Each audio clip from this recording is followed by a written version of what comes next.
Good morning बंधुरा मडेश मामाते एक नतून ब्लग निये आमी आबारो तोमादेर सामने हाजिर हो गेছি। এই ব্লগটা কিন্তু অন্যান্য ব্লগের মতো নয়। তোমরা তো ক্যাপশন দেখেই বুঝতে পারছো লোকোমোটর ডিসেবিলিটি হসপিটাল নিয়ে যাবতীয় তথ্য এই ভিডিওর মধ্যে থাকবে। তো ভিডিওটি না স্কিপ করে পুরোটা দেখবেন। National institute of locomotor disability hospital যেটা বিটি রোড বনহুগলিতে অবস্থিত। হসপিটালে আমি কিভাবে এসেছি সেটা আগে তোমাদেরকে বলে দিই। এটা হচ্ছে ডানলপের ওভারব্রিজ। এখানে বাস থেকে নেমে এই ওভারব্রিজ থেকে নিচে নেমে কিছুটা হাঁটলেই রাস্তার এই পারে অটো স্ট্যান্ড আছে। ওনাদেরকে হ্যান্ডিক্যাপ্ট হসপিটাল বললেই পৌঁছে দেবে।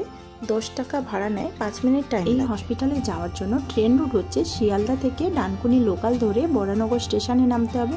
বরানগর স্টেশন থেকে এই ডানলপের যে অটোগুলো পাওয়া যায় এগুলো ধরে 5 থেকে 7 মিনিট লাগে। ডানলপের দিক থেকে এলে লেফট হ্যান্ড সাইডে হসপিটাল পড়বে। এই হচ্ছে হসপিটালের ব্যানার। এখান থেকে 5 মিনিট সোজা পায়ে হেঁটে গেলেই আপনি হসপিটালে পৌঁছে যাবেন। এখানে আসার জন্য অনেক বাসই অ্যাভেলেবল আছে। যারা হাওড়া থেকে আসবেন ডানলপের যে কোনো বাস ধরলে হবে।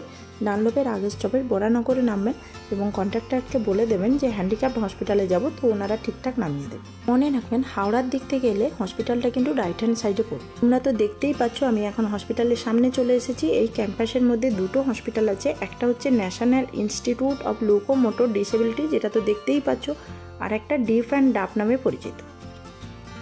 এই হসপিটালটি হ্যান্ডিক্যাপ্ট হসপিটাল নামে পরিচিত। এখানে মেনলি ট্রিটমেন্ট করা হয় ফিজিক্যালি যারা হ্যান্ডিক্যাপ্ট, সাথে মেন্টালি যারা ইল এবং ডিলে স্পিচ বাচ্চাদের। According to child need behavioural therapy, physiotherapy, occupational therapy, speech therapy এবং স্পেশাল এডুকেশন এইসবের মাধ্যমে এইসব স্পেশাল বাচ্চাদেরকে ট্রিটমেন্ট করা হয়। আমি এখন হসপিটালের ভেতরে ঢুকে গেছি। এটা হচ্ছে রেজিস্ট্রেশন রুম।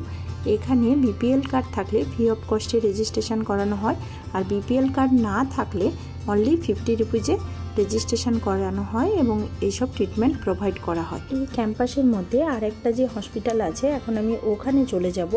ওই হসপিটালটার নাম Ali Yavar Jung national institute of speech and hearing disability hospital. শনি, রবি আর ছুটির দিন বাদে সকাল 9টা থেকে বিকেল 5:30 পর্যন্ত প্রত্যেক দিন খোলা থাকে। কিন্তু পেশেন্ট দেখানোর হলে 9টার আগে এলে খুব ভালো হয়, না হলে পরে খুব ভিড় হয়ে যায়। আমি এখন রেজিস্ট্রেশন রুমে চলে যাচ্ছি। আমার হাতে একটা ফাইল দেখতে পাচ্ছ। ফার্স্ট দিন রেজিস্ট্রেশন করালে এরকম একটা ফাইল দেবে। এই ফাইলটা কিন্তু ডক্টর দেখানোর পরে এখানে জমা রেখে যেতে হয়।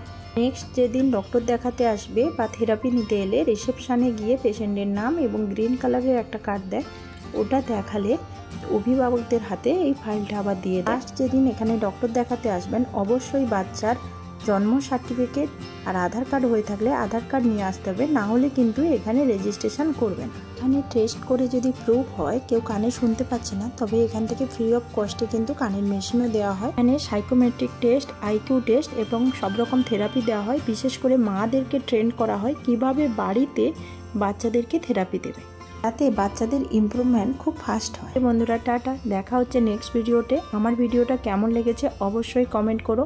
ভালো লাগলে একটা লাইক করো, চ্যানেলটা সাবস্ক্রাইব করে পাশে থেকো।